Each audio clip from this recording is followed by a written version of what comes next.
అంటే ఇప్పుడు ఒక హెల్త్ ఇష్యూ ఉందండి. అంటే ఒక క్యాన్సరో, లంగ్సో లేదా లివరో, కిడ్నీ ఏదో ప్రాబ్లం. ఒకే ప్రాబ్లమ్ ఒక లంగ్స్ ప్రాబ్లమ్ ఉన్నవాళ్ళు మీ దగ్గర 10 మంది వచ్చారనుకోండి. ఈ 10 మందిది ఒకేలాగా ఉంటుందా పాస్ట్ లైఫ్ సంబంధించినటువంటి ఇష్యూ? ఖచ్చితంగా ఒకలా ఉండదండి. నేను ఇప్పటిదాకా కొన్ని వందల వేల సెషన్స్ చేశాను. ఏ ఒక్క సెషన్ ఒక ప్రాబ్లంతో వచ్చిన వాళ్ళు రెండో ప్రాబ్లంతో సేమ్ అదే ప్రాబ్లంతో వస్తే కనుక ఖచ్చితంగా యూనిక్గా ఉంటుంది. అంటే రీజన్ అనేది సేమ్ అయి ఉండదు. రీజన్ అనేది ఖచ్చితంగా సేమ్ ఉండదు. ఎందుకంటే ఇప్పుడు ఒక చిన్న ఎగ్జాంపుల్ చెప్తానండి. ఇప్పుడు మనకి అవుట్పుట్ ఏమొచ్చి 10 రావాలి, లేకపోతే అవుట్పుట్ వచ్చి 1000 రావాలి. రెండు అంకెలు కలిపితే 1000 వస్తుంది. ఏ రెండింటిని కలిపి మనం 1000 చేయొచ్చు, 999 ప్లస్ 1 చేయొచ్చు, లేకపోతే 998 ప్లస్ 2 చేయొచ్చు. ఇలా ఎన్ని కాంబినేషన్స్ ఉన్నాయో అలాగే లైఫ్ అనేది ఇన్ఫినిట్ పాసిబిలిటీస్ అండి. సో ఇన్ఫినిట్ పాసిబిలిటీస్లో ఏ పాసిబిలిటీ వల్ల ఏ ప్రాబ్లం వల్ల ఇది వచ్చిందనే దానికి ఎగ్జాక్ట్ రీజన్ ఏంటో తెలుసుకోవాలి.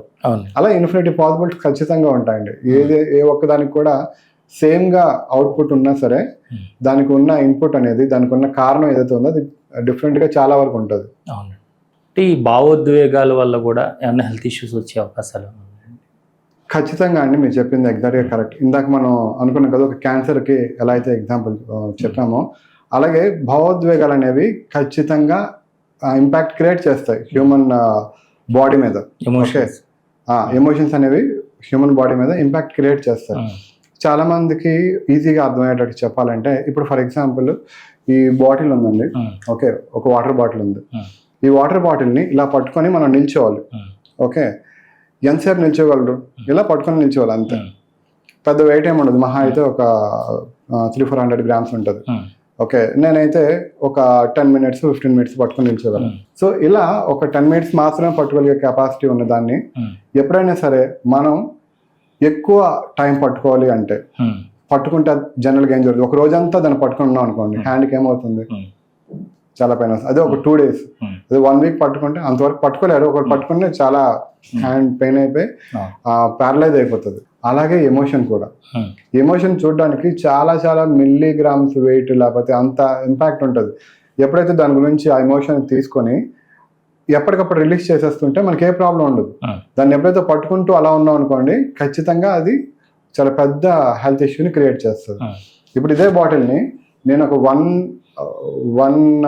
week కాదు, 1 month కాదు, 1 year కూడా పట్టుకోవచ్చు. ఎప్పుడో తెలుసా, ఇలా పట్టుకొని ఒక 15 minutes పట్టుకున్న తర్వాత ఒక 10 minutes బ్రేక్, మళ్ళీ పట్టుకోవచ్చు. ఇలా మనం పట్టుకొని వదిలేస్తే ఎంతసేపు అయినా దాన్ని పట్టుకోవచ్చు కదండి. అలాగే ఎమోషన్ కూడా కొంతకాలం ఆ ఎమోషన్ క్యారీ చేసిన తర్వాత దాన్ని కంప్లీట్గా వదిలేసేయాలి.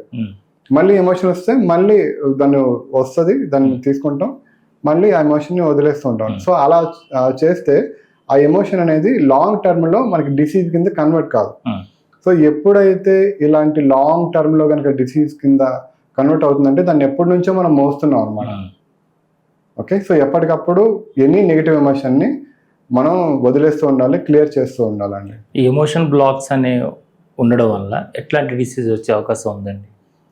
ఇప్పుడు ప్రజెంట్ మనకి వచ్చే డిసీజెస్కి చాలా వరకు ఆల్మోస్ట్ ఒక 75% ఇష్యూస్ అన్నీ ఎమోషన్స్ వల్లే వస్తుంటాయి. అఫ్ కోర్స్ దీనికి పాస్ట్ లైఫ్ రీజన్స్ ఉండొచ్చు, అలాగే కర్మలు ఉండొచ్చు. ఉన్నా సరే మెయిన్గా ఈ ఎమోషన్స్ వల్ల ఎక్కువగా వస్తుంటాయి అనమాట. ఇప్పుడు మనం ఒక ఎగ్జాంపుల్ చెప్పాలంటే, ఒక పర్సన్ ఏమొచ్చి ఆటిజం కేసుతో ఒక అబ్బాయి వచ్చారనమాట. ఆటిజం కేసుతో వస్తే సరే దీనికి ఏంటి పాస్ట్ లైఫ్ రీజన్ అని తెలుసుకోవడం కోసం మేము సెషన్ చేయడం జరిగింది.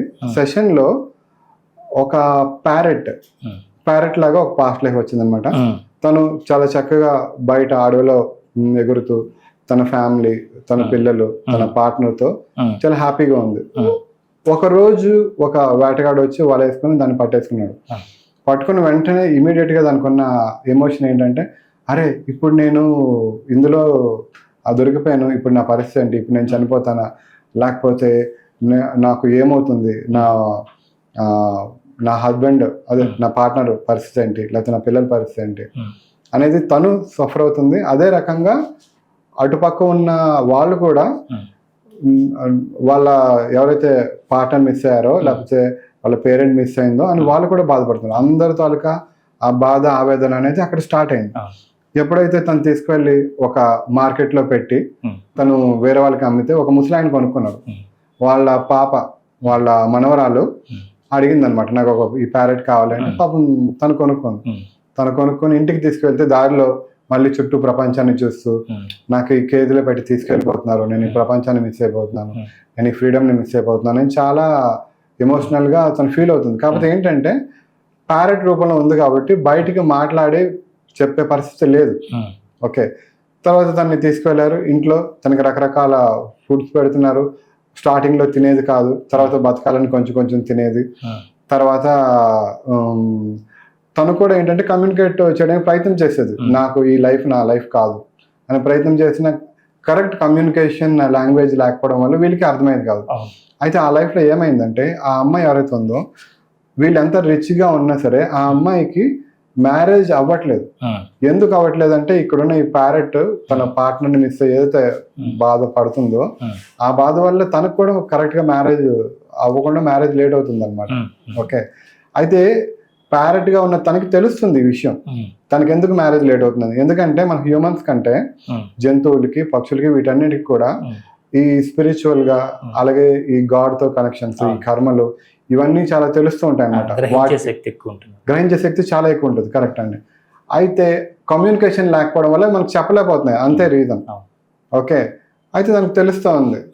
సో తను అలా కొంతకాలం అక్కడ ఉండి ఉండి ఉండి తను ఏంటంటే ఒక సరిగ్గా కమ్యూనికేషన్ చేయక ఇంకా కమ్యూనికేషన్ ఆపేసి బాడీ కూడా చాలా వీక్ అయిపోయి బాగా డల్ అయిపోయి చాలా ఎమోషనల్గా లో అయిపోయి ప్యారెట్ అక్కడ లైఫ్లో తను చనిపోయింది అన్నమాట. సో చనిపోయేటప్పుడు ఎలాంటి స్టేట్లో తను ఎమోషన్స్ అవన్నీ పెట్టుకొని తను ఒక ప్యారలైజ్డ్ స్థితిలో తను అలా చనిపోయిందో అదే లైఫ్ కంటిన్యూ చేస్తూ ఆ ఎమోషన్స్ని దాని తాలూకా ఆ భావోద్వేగాలు బాడీ తాలూకా స్టేటస్ ఇప్పుడు లైఫ్ తీసుకున్నా సరే అది కంటిన్యూ చేస్తూ ఇప్పుడు ఈ లైఫ్లో ఉందన్నమాట. సో తర్వాత ఆ పాస్ట్ లైఫ్కి ఇలా జరిగింది అని చెప్పి ఎగ్జాంపుల్గా చెప్తూ ఒక మాట హైయర్ కాన్షియస్ ఏం చెప్పారంటే ఈ పక్షులు ఇలాంటివి ఏవైతే ఈ జీవరాశులు ఇవన్నీ పుట్టింది ఫ్రీడమ్తో ఉండడం కోసం పుట్టాయి. ఓకే, దాన్ని ఇలా కేజీలో తీసుకొని పెట్టడం వల్ల ఇలాంటి కర్మలు అన్ని అక్యుములేట్ అవుతూ ఉంటాయి కొంతమందికి. కాబట్టి సో ఆ లైఫ్ తీసుకుంది ఉండడానికి. సో ఇప్పుడు తన లైఫ్ తీసుకున్నాడు. తను ఎలా అనుకుంటున్నాడంటే తను ఇప్పుడు స్వేచ్ఛగా ఫ్రీడమ్గా ఎలా అయితే ఒక ప్యారెట్ లైఫ్లో నేను అనుకున్నది నేను చేద్దాం అనుకుంటున్నాను అలాంటి లైఫ్ ఇక్కడ నుంచి మళ్ళీ గ్రో అయ్యి మళ్ళీ అలాంటి లైఫ్కి వెళ్ళాలి అని తను ప్రయత్నం చేస్తున్నాడు. అయితే పేరెంట్గా మీరు ఆ అబ్బాయికి ఎలాంటి ఫ్రీడమ్ ఇవ్వాలో అలాంటి ఫ్రీడమ్ ఇవ్వండి, దానికోసం ఎలా చేయాలి ప్రాసెస్ అది చెప్పారు. అలా చెప్తూ మీరు ఇలా చేయండి, ఈ అబ్బాయికి ప్రతిదానికి యాక్సెప్ట్ చేయండి, ఎంకరేజ్ చేయండి, దీన్ని రిస్ట్రిక్ట్ చేయొద్దు. అలా చేస్తూ ఉంటే తను చాలా తొందరగా రికవర్ అయిపోయి బయటకు వస్తారని చెప్పారు. సో అలా ఆయన ఇప్పుడు చాలా వరకు ఒక 80% రికవర్ అయ్యి అందరితో కమ్యూనికేట్ చేయడం, సోషల్ అవేర్నెస్ లోనికి వెళ్ళడం, తను హ్యాపీగా లైఫ్ లీడ్ చేసుకుంటూ వెళ్ళడం, ఆ రకంగా కూడా పేరెంట్స్ కూడా అర్థం చేసుకొని ఆ అబ్బాయికి హెల్ప్ చేసి ముందుకు తీసుకెళ్తున్నారు అనమాట.